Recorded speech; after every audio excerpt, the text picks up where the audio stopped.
Estaba conversando justo con Paola Ugaz, periodista y coautora, además del libro Mitad Monjes, Mitad Soldados, que tiene que ver con esta investigación impecable, hay que decirlo, sobre los abusos cometidos al interior del sodalicio de Vida Cristiana. Es increíble cómo durante todo este tiempo ellos mostrando, además junto a Pedro Salinas, toda, no solamente información que habían logrado recopilar durante todo este tiempo en medios de comunicación, que es además la repercusión del éxito que ha tenido este libro, sino que además tienen obviamente los testimonios de estos valientes ex-sodalites que después de mucho tiempo rompieron su silencio para contar este nivel de agresión, de maltrato físico, psicológico, sexual que vivieron por parte de la que en ese entonces era la cúpula de este grupo religioso, que lo que hacía justamente era aprovechar el poder que ejercían en niños, en adolescentes, para abusar de ellos. En vez de recibir reconocimientos por parte de la sociedad, del Estado, es increíble con esta investigación, repito, que nadie puede poner en duda, porque es clarísima, porque además cuenta con los testimonios de quienes vivieron esta pesadilla. No, han recibido ataques, los demandan, los denuncian, los quieren ver presos. Es una cosa impresionante. El mundo al revés, definitivamente. Ahora el arzobispo Carlos Castillo se va a reunir con las víctimas del sodalicio, algo que considero que de una u otra manera lo que hace es darle su lugar a personas que no solamente como periodistas han investigado, sino que les han dado la posibilidad a tantos chicos que puedan tener la confianza de que decir la verdad siempre es mejor que guardar silencio. Y ahora les pasa todo este tipo de cosas. Claro, con Juan Luis Cipriani, ¿qué se iba a esperar? ¿Una reunión? ¡Jamás! Si Cipriani ha sido de los grandes representantes de esta consigna tan absurda de quédate callado mejor, no hagas escándalo. Dios perdona ¿cómo es? El pecado, pero no el escándalo, ¿no? No, pues, de ninguna manera. Y ahora con Carlos Castillo Matasoglio, yo creo que desde el arzobispado se abre una puerta importante.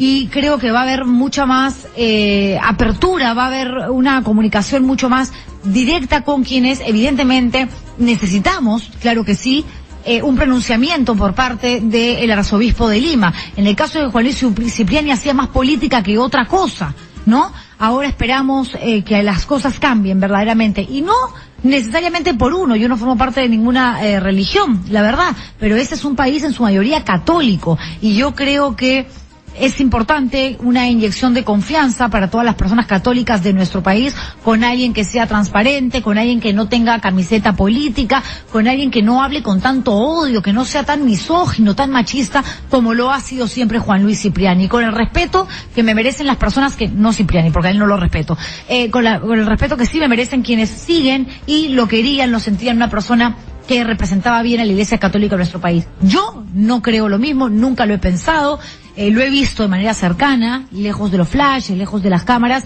y su actitud a mí me parece que siempre ha dejado muchísimo que desear. A ver, Paola Ugaz está con nosotros aquí en la radio. Gracias, Paola, por haber venido. Bueno, esta es una buena noticia para ustedes, porque el arzobispo Castillo se va a reunir por fin con las víctimas, con estos chicos valientes que te contaron su historia para plasmarla en este libro. Sí, estamos muy contentos. Gracias, Juliana, por la invitación, porque de todas maneras el cambio de Juan Luis Cipriani a Carlos Castilla abre la puerta para algo que lo dijimos desde el primer momento, que se reciban las víctimas de pedofilia y de abusos físicos, psicológicos del sodalicio, para que puedan contar lo que les pasó en esta organización católica y los errores no se repitan. Con Juan Luis Cipriani nunca hubo ninguna puerta, no solo no hubo ninguna puerta que se abrió, sino que el arzobispo de Lima es el jefe del tribunal eclesiástico que recibe todas las denuncias contra sacerdotes. Uh-huh.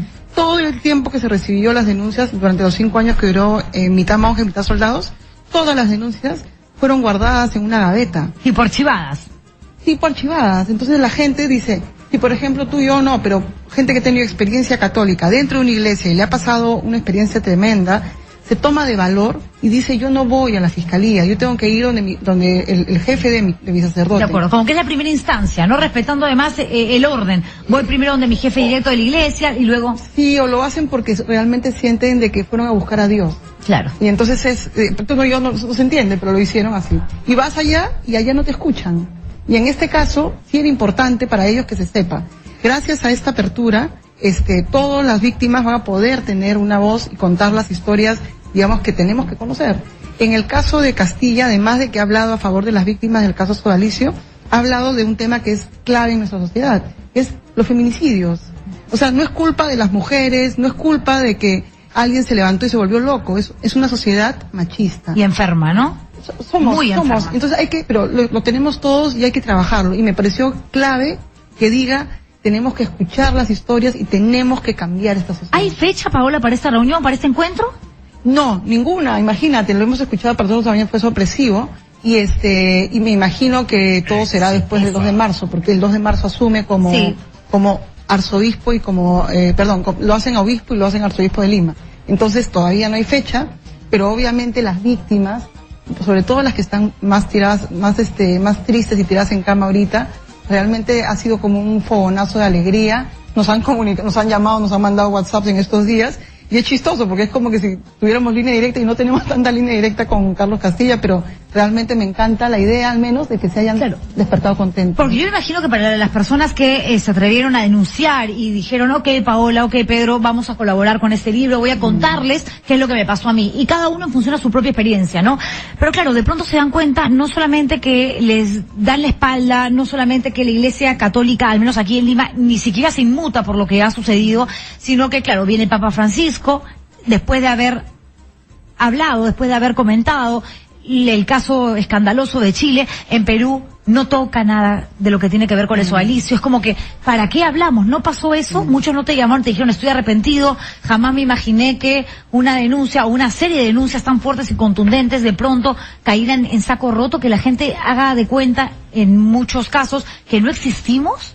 Mira, exactamente, tenían ellos el mismo día que se fue el Papa, tuvieron esa sensación, ¿no?, de pesimismo. Pero, si te das cuenta, en el caso de Chile y Perú lo pongo junto porque el Papa vino el año pasado a los dos países. En el caso de Chile, el Papa y sus asesores sintieron que se habían equivocado con las víctimas del caso Caradima y dijeron, vamos a cambiar las cosas, y llamaron a las víctimas a Roma a estar con él una semana, en una estancia en secreto, etcétera. El Papa, a raíz de ese cambio en Chile, pidió información sobre Perú.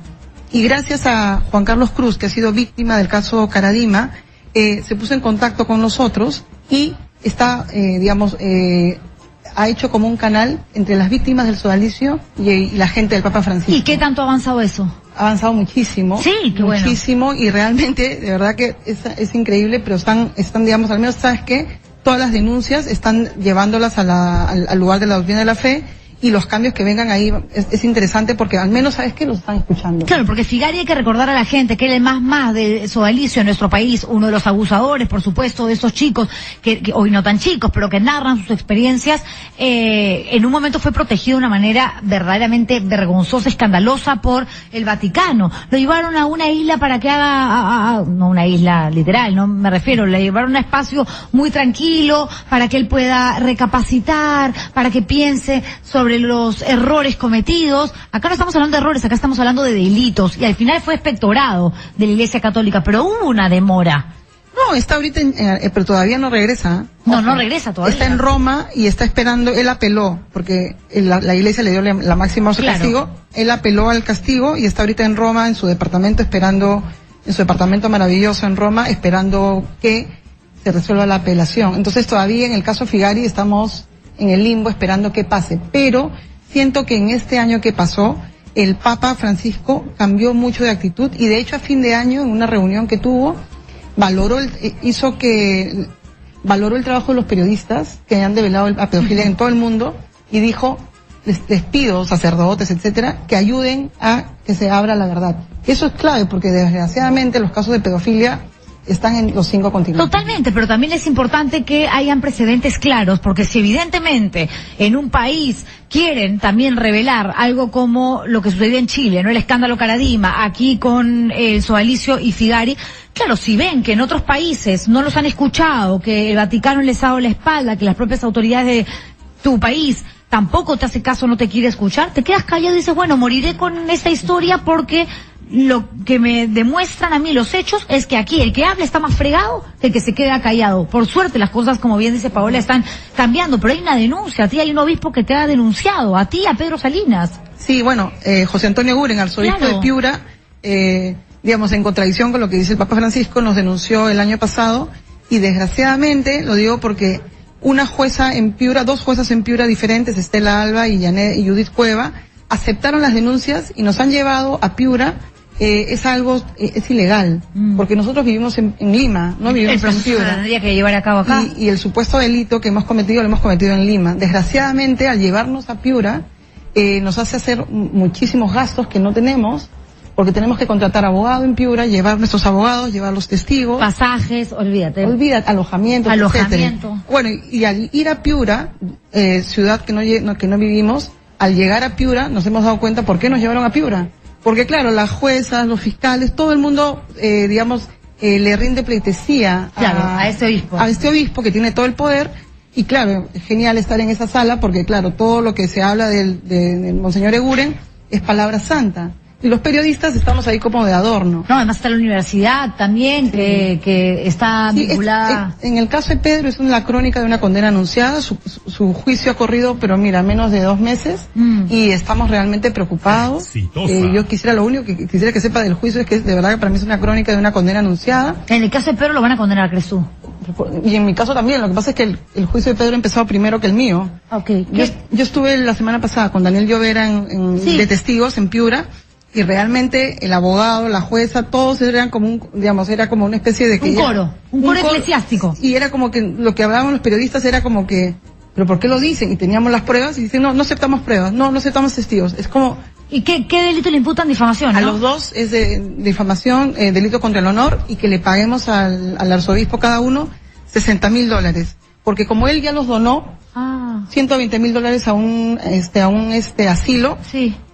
Lo que queríamos es devolver el dinero que él ya donó, entonces lo que vamos a hacer solo es resarcir su honor y su donación. Pero difamación, ¿cuántos años son de cárcel? ¿4? Son 3 años. 3 años, no es efectiva. No privativa, pero igual. Pero es una condena, no tienes por qué manchar tu historial injustamente porque hay... Sí, no, y además, en el caso de Pedro Salinas y yo, digamos, Pedro Salinas también todos lo conocemos como periodista, pero Pedro Salinas es una víctima del sodalicio, un juicio contra él es una revictimización. Porque él ha tenido durante 7 años, le cortaron la comunicación con su papá y su mamá. Eso, y lo que ha vivido dentro y sus traumas, etcétera, lo vuelven a revictimizar. Entonces, de verdad que sí, es importante lo que dices, Paola, porque mucha gente dice, claro, Pedro Salinas, el periodista, el autor de este libro, Pedro Salinas estuvo en esta casa de San Bartolo. Pedro Salinas es el que empieza a volcar toda esta mugre, toda esta basura pobre que llevaba consigo como si fuese una mochila muy pesada durante un montón de tiempo, y gracias a la valentía de Pedro es que otros exodálites empiezan a hablar y rompen su silencio. Tienes mucha razón, no estás hablando solamente de un periodista que investigó, no le gustó a la iglesia y está buscando la forma de castigarlos, sino que estamos hablando en este caso de alguien que además tiene un plus, un valor agregado que es sumamente importante. Él también ha sido víctima. Exactamente. Figari le quemó el brazo durante 2 minutos en una casa del sodalicio, en San Bartolo, exactamente.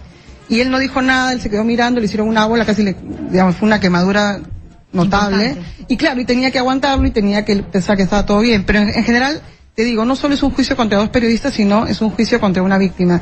Y me gustaría que, como Exitosa llega a todos lados, que en Piura se conozca esta historia y se sepa que Monseñor Eguren está demandando a 2 periodistas a 3 años de libro mitad monjes, mitad soldados, por revelar hechos verdaderos del sodalicio. Claro que sí, Paola. Muchísimas gracias por haber venido. Paola Ugaz, coautora de este libro, Mitad monjes, mitad soldados, hablando no solamente de lo que representa la presencia de un nuevo arzobispo en Lima, que de pronto tiene una actitud mucho más abierta, mucho más solidaria, sensible, es el representante de la iglesia. ¿Cómo es que no quiero recibir? Que acá vienen denuncias por abuso sexual, abuso psicológico, y los mando a un cajón para que nadie se entere. No, el escándalo no, el escándalo sí. Porque si el escándalo es lo que te va a llevar a mostrar, a poner sobre el tapete la verdad, aunque hayan pasado 10, 15 o 20 años, se hace y punto.